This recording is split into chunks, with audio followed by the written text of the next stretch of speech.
नमस्कार, जय हिंद, जय भारत। मैं कमांडर चक्रपाणी या चैक्स एक बार फिर से डिकोडिंग 24x7 और चैक्स सिंप्लीफाइज की तरफ से द वर्ल्ड दिस वीक के साथ आ गया हूं और मेरे साथ हमेशा की तरह हैं मेरे चहेते मेजर जनरल अभय कार्की। अभय, आपका बहुत बहुत स्वागत है। नमस्कार। सीज़फायर खत्म होने को आ रहा है वेडनेसडे तक, देखिए आगे क्या होता है। हाँ, सीज़फायर खत्म होने को आ रहा है, गोल्डन ओवर शुरू हो रहा है या होने वाला है, लेकिन गोल्डन ओवर में बॉलिंग तो बड़ी तगड़ी चल रही है, बैटिंग भी बड़ी तगड़ी चल रही है। एक तरफ ट्रंप कहते हैं कि हम न्यूक्लियर मटेरियल वहां से ले लेंगे, वो हमें देने को तैयार है। फिर कहते हैं कि मैं पाकिस्तान जाने को तैयार हूं, सीज़फायर डील हो जाएगा तो साइन करने के लिए। फिर कहते हैं कि हॉर्मूज खुला है लेकिन ईरानियों के लिए नहीं है, जो जहाज ईरान के अंदर से आ रहे जा रहे हैं उसकी बात करता है। उधर उल्टा पलटवार करता है ईरान। ईरान के गालिबाफ ने एक सेट ऑफ 5 ट्वीट्स हैं या 4 ट्वीट्स हैं उन्होंने डाला है, जिसमें उसने साफ कह दिया कि मैं जो है ईरान के जो हॉर्मूज खोल के रखा है वो सिर्फ उसी डेजिग्नेटेड रूट से होगा, वरना कोई रूट नहीं है।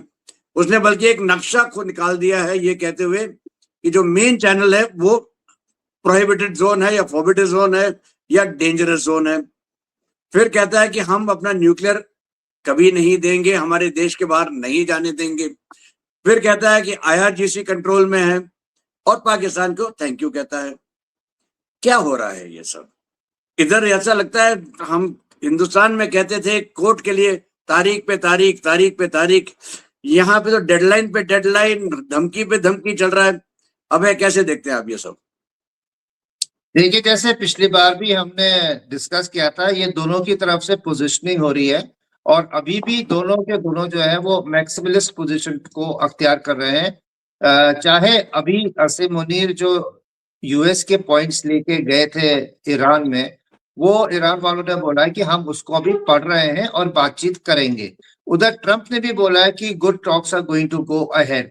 तो बातचीत दोनों ने अभी तक सहमति और टिक मार्क किया है कि सीज फायर के बाद बातचीत चलती रहेगी, हो सकता है सीज फायर का एक्सटेंशन हो जाए। ये तो रही बातचीत की बात। दूसरी तरफ से दोनों के दोनों जो है अपनी फोर्सेस की रिपोजिशनिंग, रीसप्लाई, अपने असला बारूद ठीक करना, अपनी कमियों को पूरा करना। कहते हैं कि एक्सकवेटर दिखे हैं, टनल्स जो बंद की गई थी उनको खोलने की कोशिश कर रहा है ईरान। इधर की तरफ से अमेरिका ने एक और करियर ग्रुप जो है वो केप ऑफ गुड होप, यानी अफ्रीका के नीचे से लेके आया, जेराल्ड एस्पोर्ट को भेजा है, वो केप ऑफ गुड होप को क्रॉस कर रहा है आज की खबरों के हिसाब से। हाँ, और सब यही पूछ रहे हैं कि भैया अगर सब कुछ इतना ठीक है, आपकी इतनी ज्यादा पावर है, तो आप क्यों नहीं रेड सी के थ्रू आ रहे हो? मेडिटेरेनियन और रेड सी के थ्रू आप 11,000 किलोमीटर लंबा रूट लेके क्यों आप इतनी दूरी से आ रहे हो? तो इसका मतलब ये भी है कि वो अपनी पोजीशन पक्की कर रहा है, पर अभी तक अमेरिका की वो पक्की पोजीशन नहीं जो वो चाह रहा था। 2 चीज तो अमेरिका की है, उसने सोचा था अपनी नेवल पावर और एयर पावर से इस लड़ाई को मैं जीत लूंगा। 3 ऑब्जेक्टिव्स थे, रेजिम चेंज, न्यूक्लियर मटेरियल को निकालना और मिसाइल की उसकी कैपेबिलिटी को ICBM बनने से रोकना। तीनों में वो अभी तक नाकाम हुआ है। और चौथा जो उसका फेज 2 हम बोलते थे, ग्राउंड ऑपरेशन, वो उसने जो स्पेशल फोर्सेस का रेड किया था इस्फहान के पास, जहां वो 2 C-130, 2 हेलीकॉप्टर और क्या क्या छोड़ के आ गया है, वो एक उसको रीथिंक पे डाल रहा है कि जब एक सीक्रेट स्पेशल मिशन रेड की ये हालत हो गई है, अगर हम फोर्सेस को अंदर डालेंगे तो गुरिल्ला टैक्टिक्स में ईरान हमें छोड़ेगा नहीं। तो अभी एक off ramp, honourable exit Trump को चाहिए, क्योंकि अमेरिका को अगर हम देखें, अमेरिका में खुद जो मागा बेस है उसका, सॉरी, वो मागा बेस ही ट्रंप के ऑपोजिट जा रहा है। पॉपुलैरिटी ट्रंप की जा रही है। अमेरिकन पब्लिक दोनों साइड से जो है तंग आ गई है। पेट्रोल डीजल जो $2 का गैलन था, $5 गैलन हो रहा, महंगाई बढ़ रही है। एपेटाइट लड़ाई के लिए जो है अमेरिका में नहीं है। हम किसकी लड़ाई लड़ रहे हैं? तो ये एक ऑफ रैंप इसको चाहिए और ये चाहता है कि बातचीत हो, लेकिन थोड़ी सी मेरे को ईरान इज्जत के साथ जाने दे। ईरान जो है वो समझ रहा है, उसने पहले हॉरिजॉन्टली फैलाई, कभी इराक की तरफ को फैलाई, लेबनान में हिजबुल्लाह को एक्टिवेट किया, ज्योग्राफिकली हॉर्मुज के ऊपर आके उसने दिखाया कि आप चाहे मेन ईरान की तरफ आप अटैक करोगे, मेरे ये ताकत है। और उसके साथ साथ लोग कह रहे हैं जो कल हॉर्मुज को दोबारा ब्लॉक करा है, मशीन गन स्पीड बोट्स कोई बड़ी बात नहीं है, इसके पास ज्यादा नेवी नहीं है, तो वो एक्चुअली इकोनॉमिक फ्रंट में गया है, क्योंकि इंश्योरेंस कंपनीज दोबारा चौकन्नी हो गई है, वो इंश्योर नहीं करेंगी टैंकर्स को आने जाने में। ये फर्क नहीं पड़ता कि उसने मिसाइल डाली, बम डाला शिप के ऊपर, टैंकर्स जो जा रहे थे क्या डाला, उसने बंद कर दिया है। इंश्योरेंस कॉस्ट जा रही है, दुनिया की सप्लाई चेन फिर हो जाएगी, दोबारा ब्रेंट क्रूड बढ़ जाएगा। तो उसने ये प्रेशर, टॉक से पहले दोनों साइड एक दूसरे पे प्रेशर डाल रहे हैं, लेकिन हर बार देखते हैं कि तेहरान के हाथ में ज्यादा पत्ते रहते हैं। उसने, अमेरिका ने अगर उसकी पोर्ट्स को ब्लॉक किया है, तो अमेरिका, ईरान को भी आर्थिक नुकसान तो है। 160 मिलियन डॉलर रोज का उसका तेल चाइना जा रहा था, वो पैसे नहीं आएंगे। और उसके पास खुद अपनी स्टोरेज कैपेसिटी फुल हो गई है, तो ऑयल वेल से जो ऑयल निकल रहा है कहाँ जाएगा? ऑयल को, वेल को बंद नहीं कर सकता। प्रेशर ईरान के पास भी है, काफी उसको नुकसान है। और अमेरिका दोबारा अगर एयर वॉर शुरू करता है, नुकसान और बढ़ेगा, पावर ग्रिड जाएगा। तो दोनों तरफ को जो है बातचीत चाहिए, मैक्सिमलिस्ट पोजीशन ले रखी है। मुनीर साहब जो है वो बैग इधर से उधर ले जा रहे हैं एक दूसरे की। सुना ट्रम्प से भी बातचीत हुई है कि भैया थोड़ा सा मान जाओ। और ये जो मेरे को लगता है, ये बातचीत की तरफ बढ़ेगा, सीज फायर का एक्सटेंशन होगा और दुनिया के लिए एक अच्छी खबर आएगी। जी देखिए, बहुत हद तक मैं आपसे सहमत हूं, लेकिन इसमें एक आध चीजें और जरा विशेष ध्यान देने की जरूरत है। नंबर एक, अगर Gerald Ford Cape of Good Hope से आ रहा है और मेडिटेरेनियन और रेड सी बाबेल मंडप से नहीं आ रहा है, इसका मतलब यह है कि अमेरिका को फिर भी लगता है कि शायद यहाँ पे या तो माइंस हैं, या फिर हूती के पास इतनी फायर पावर है कि वो कुछ तो डैमेज कर लेगा, और डैमेज रहने की क्षमता अमेरिका में नहीं है। एक तो एक इंटरेस्टिंग पॉइंट है। दूसरा यह है कि ऑपरेशन एपिक फ्यूरी तो शुरू हुआ था, अब ऑपरेशन इकोनॉमिक इकोनॉमिक फ्यूरी शुरू हो गया है। इसमें ईरान को एक तरफ 1 महीने का छूट दे दी थी कि आप बेच सकते हैं, लेकिन वो पैसा आएगा कहां? उन्होंने कहा भाई हम पैसा आपको आने नहीं देंगे, हम आपके जो भी देश आपके साथ पैसे के मामले में जो भी बैंक करेगा, हम आपको उसके ऊपर प्रतिबंध लगाएंगे। तो वो वहां पे शुरू हो गया है।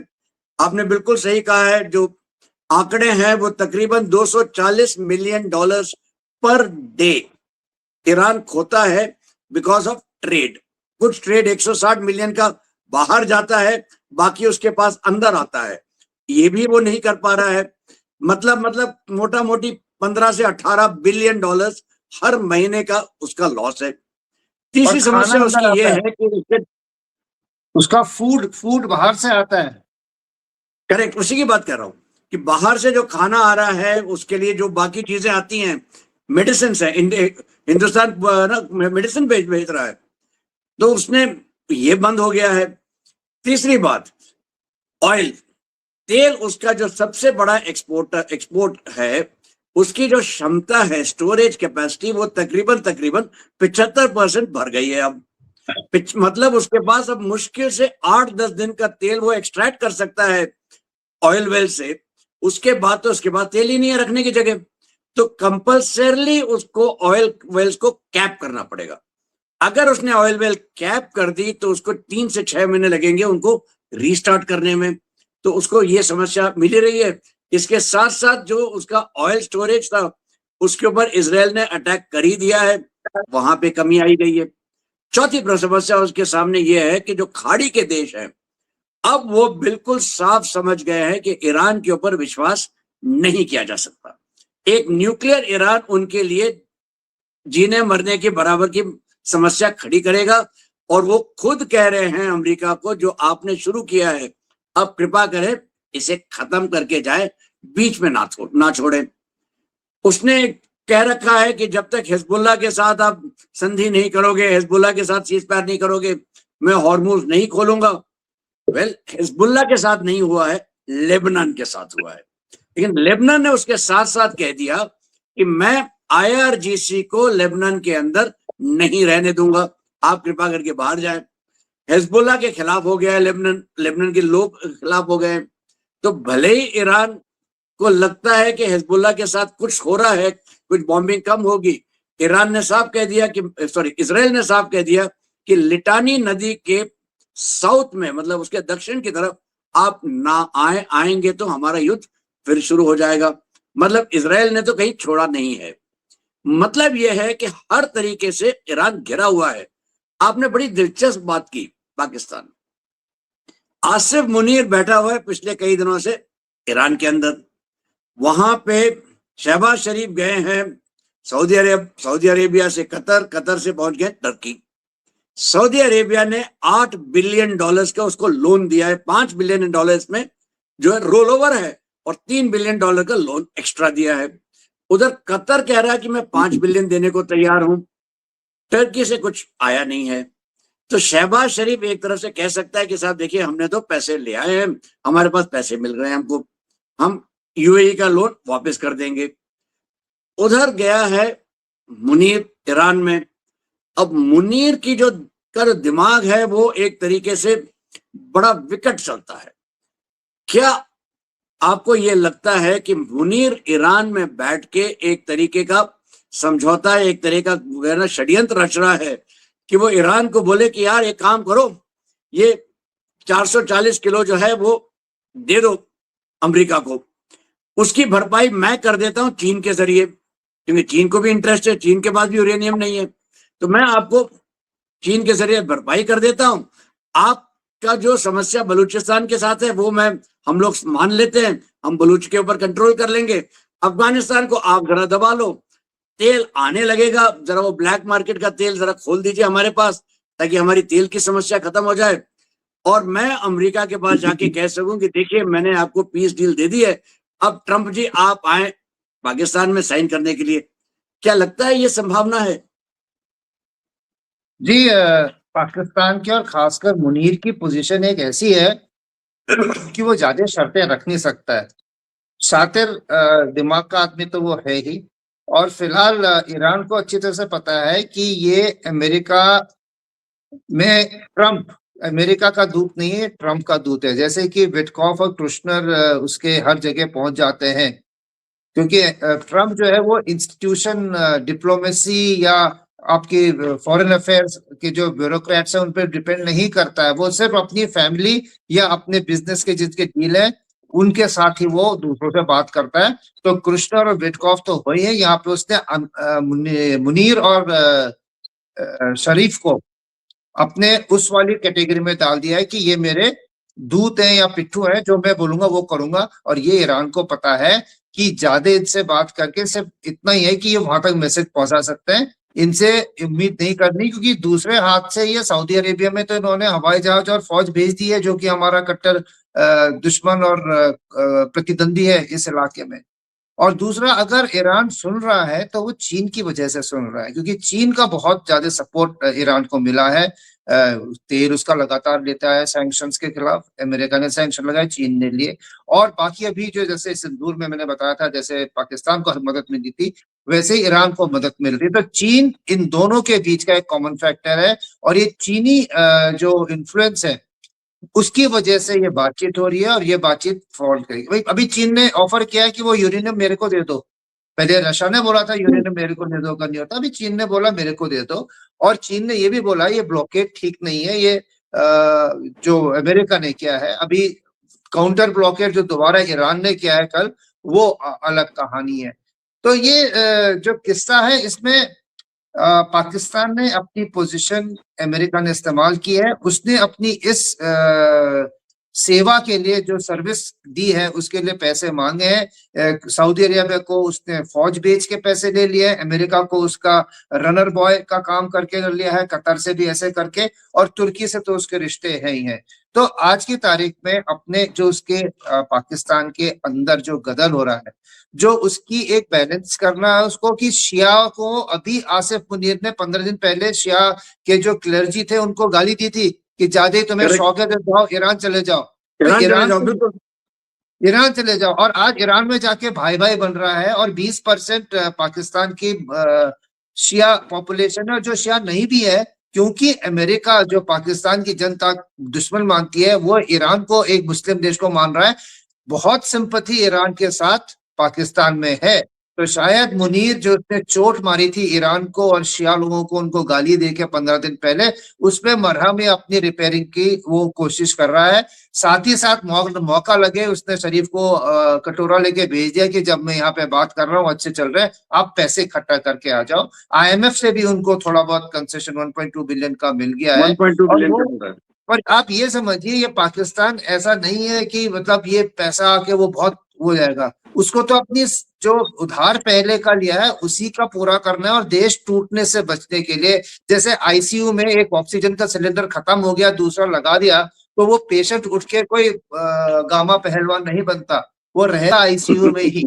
तो वही हालत है। और उसी को जो है आसिम मुनीर अपनी पोजीशन और शरीफ की पोजीशन को बचाने के लिए उसको एक लाइफलाइन मिली है, उसने अपनी ज्योग्राफी का इस्तेमाल किया है, और इसी हिसाब से उसकी जो अहमियत है या उसकी इज्जत जो है या उसकी ताकत जो बनी है वो सर्वाइवल की है, ना कि उससे उसको कोई बहुत ज्यादा इंटरनेशनल या इंडिया के अगेंस्ट फायदा होगा।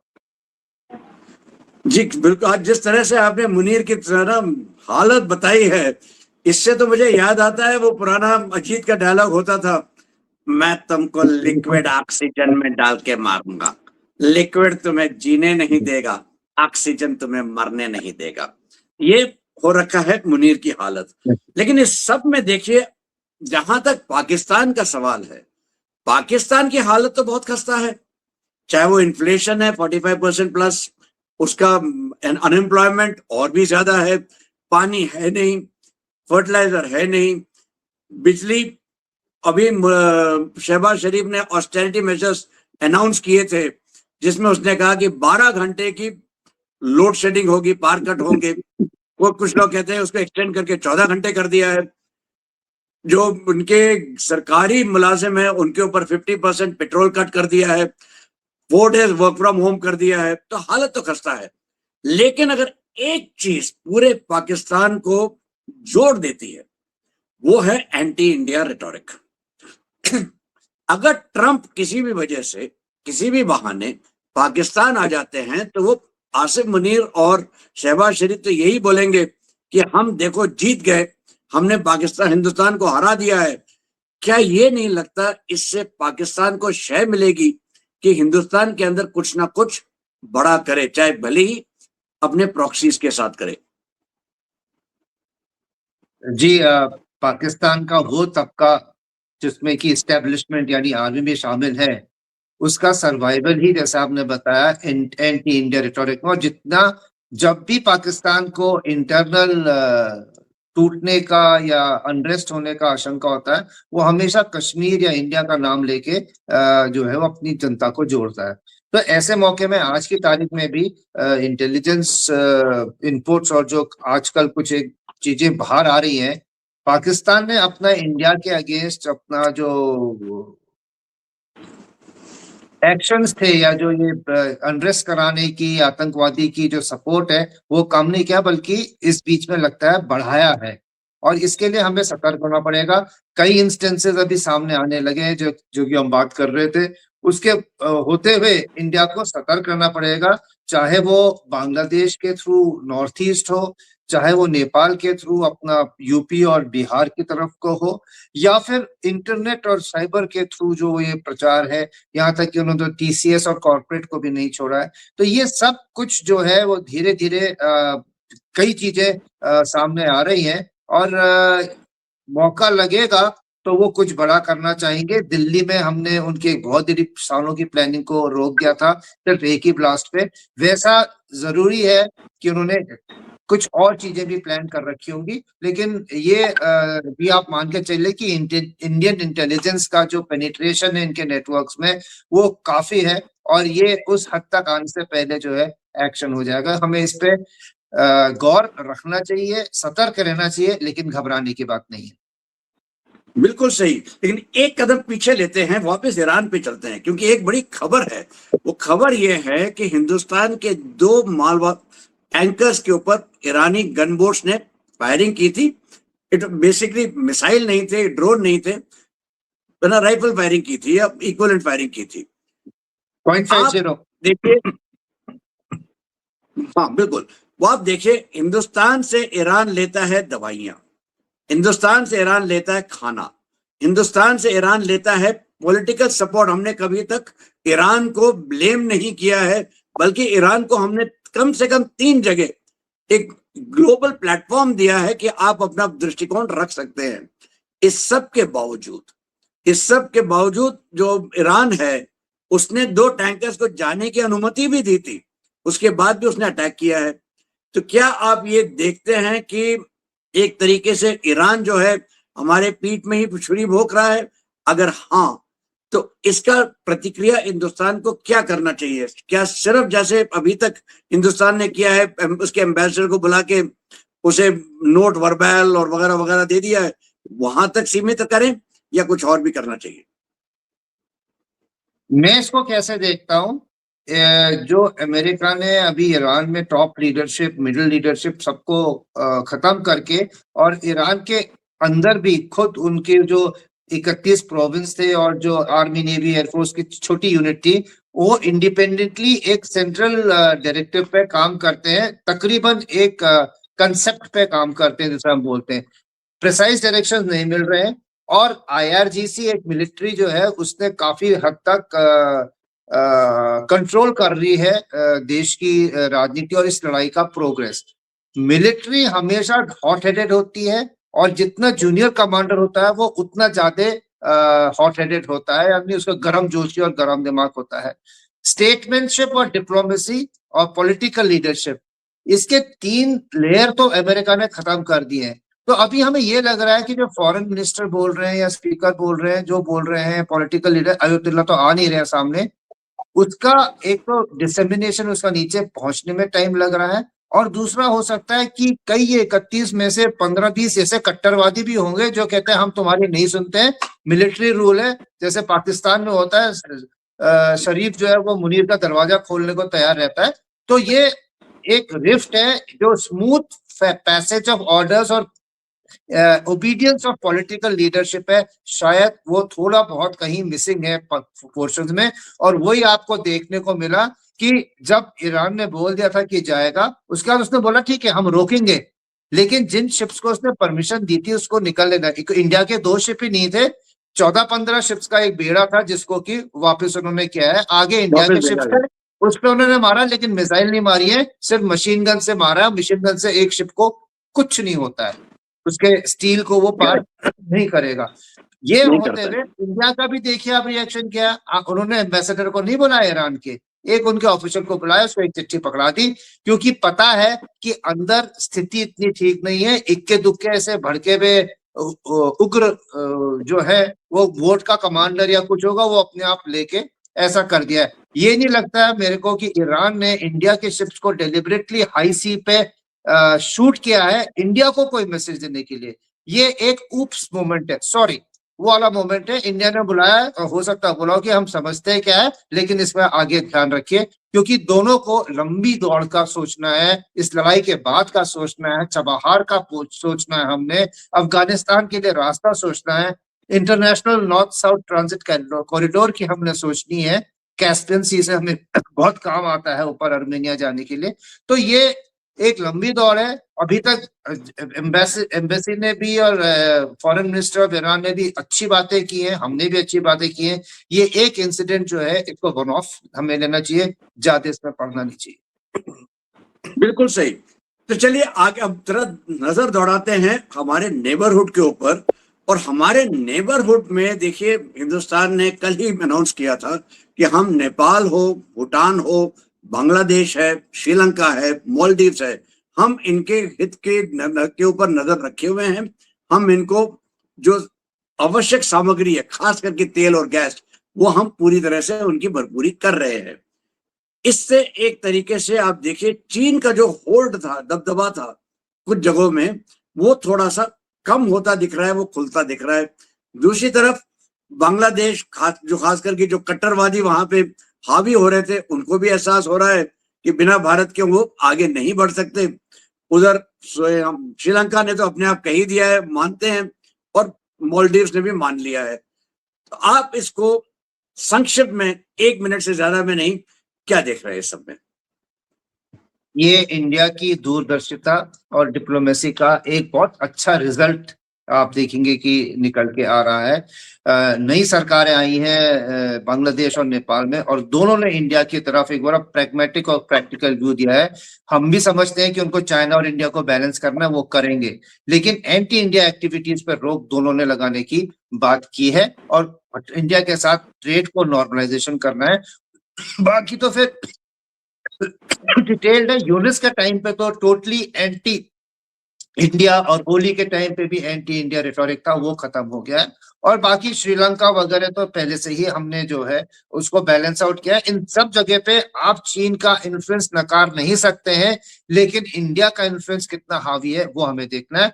वो एन वक्त पे कौन इनकी मदद के लिए आएगा और कौन खुले दिल से बिना उनकी जमीन या उनको उधार में डाल के उनकी मदद करता है, उनको पता है हिंदुस्तान है, कल्चर, हिस्ट्री सब हमारी मिलती है, और उदारता वासुदेव कुटुंबकम जो इंडिया ने बताया है उसको वो मान के अभी अब अपना हमने बॉर्डर्स को सिक्योर और फ्रेंडली कर लिया है।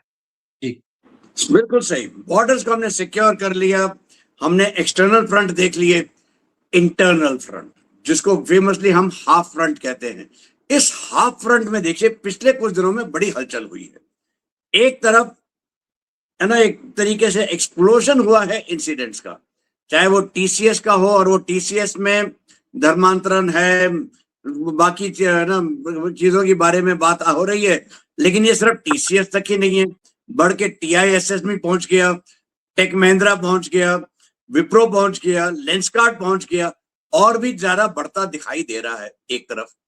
दूसरी तरफ देखिए एक छोटी सी बात थी नोएडा में, जिसके ऊपर एक्शन लेते हुए समझौता हो गया था सरकार, और उन्होंने बुला भी लिया था यूनियन के लोगों को, और कह दिया ठीक है हम आपकी मांगे पूरी करते हैं, तनख्वाह बढ़ा देंगे, और जो भी उनकी बाकी मांगे थी वो एक्सेप्ट कर ली थी। उसके बाद भी आगजनी हुई, और ये आगजनी इतनी ज्यादा हो गई थी, और यहाँ तक कि सडनली दो ना कॉलोनी के अंदर से मेड सर्वेंट्स बाहर आती हैं, और वो अपना कहती हैं कि हम नहीं काम करेंगे, हमें भी वेतन ज्यादा बढ़ाइए।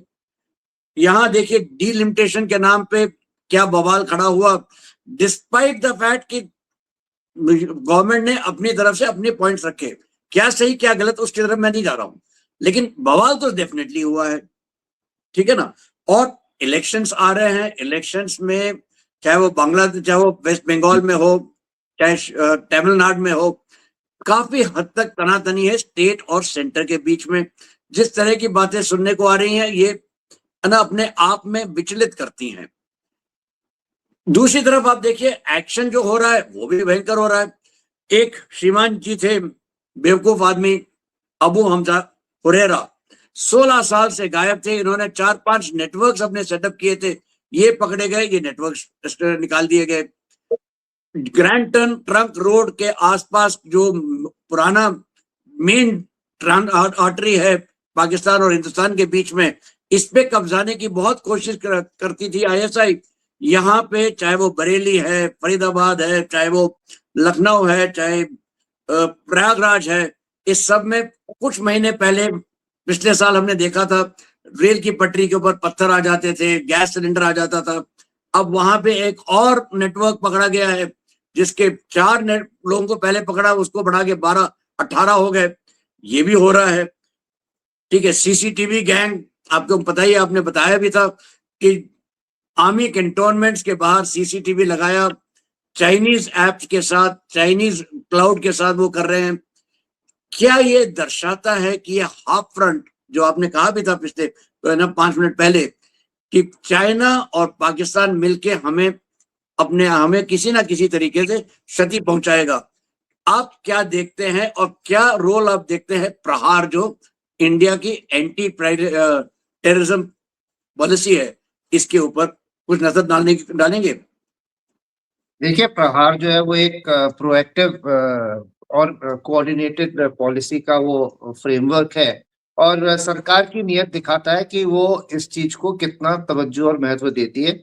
जहां तक ये इंसिडेंट्स आपने बताए हैं, ये तो इंडिया की इकोनॉमिक प्रोग्रेस को कैसे रोका जाए, इसके लिए ये चाहे आप नक्सलवादी अर्बन नक्सल्स को बोलेंगे या जो एंटी इंडिया आप हाफ फ्रंट की बात कर रहे हैं, वो लोग तबके के लोग बोलेंगे।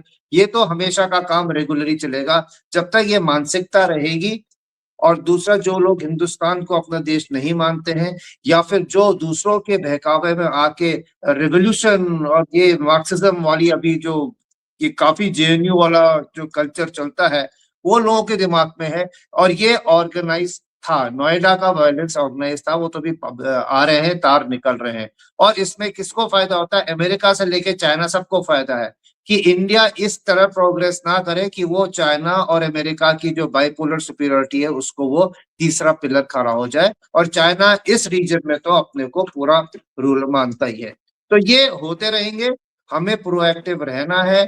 अभी जैसे नोएडा में व्हाट्सएप ग्रुप्स निकले, ये निकले, ये होता रहेगा। लेकिन जैसे मैंने पहले बोला है कि हमारी जो अभी इंटेलिजेंस एजेंसी है, पुलिस वाली है, काफी प्रोएक्टिव है और इन चीजों को आगे नहीं बढ़ने देंगे। नोएडा में इतना इन्वेस्टमेंट आ रहा है तो वहां पे आप करवा दीजिए, आगजनी करवा दीजिए। इन्वेस्टमेंट करने वाला 2 बार सोचेगा। वैसे जहां जहां पे हो रहा है वो सब यही है। साउथ की स्टेट्स का ये फायदा है कि थोड़ी गवर्नमेंट्स वहां की जो है वो भी फॉरेन इन्वेस्टमेंट लाने में और जनता भी देखती है, वहां पे आपको ऐसी चीज नहीं मिलेंगी। लेकिन जो यूपी की वेस्टर्न बेल्ट है और बिहार की तरफ है, यहाँ पे जो जनता भी है वो दूर की नहीं सोचती है और बहकावे में आके, पैसे में आके या धर्म और कास्ट के बहकावे में आके ये काम करती है। इसके लिए समाज में लोअर लेवल के जो पॉलिटिशियंस हैं और जो कार्यकर्ता हैं उनको सोचना पड़ेगा कि हम ये क्या कर रहे हैं, कि अपने वोट के फायदे के लिए हम क्या देश का नुकसान कर रहे हैं। ये सोचने की बात है। बिल्कुल सही। तो भाइयों बहनों, गोल्डन ओवर चल रहा है। इस गोल्डन ओवर में बहुत सी चीजें हो रही हैं, कभी हाँ कभी ना। हॉर्मुज खुला, हॉर्मुज बंद, है ना।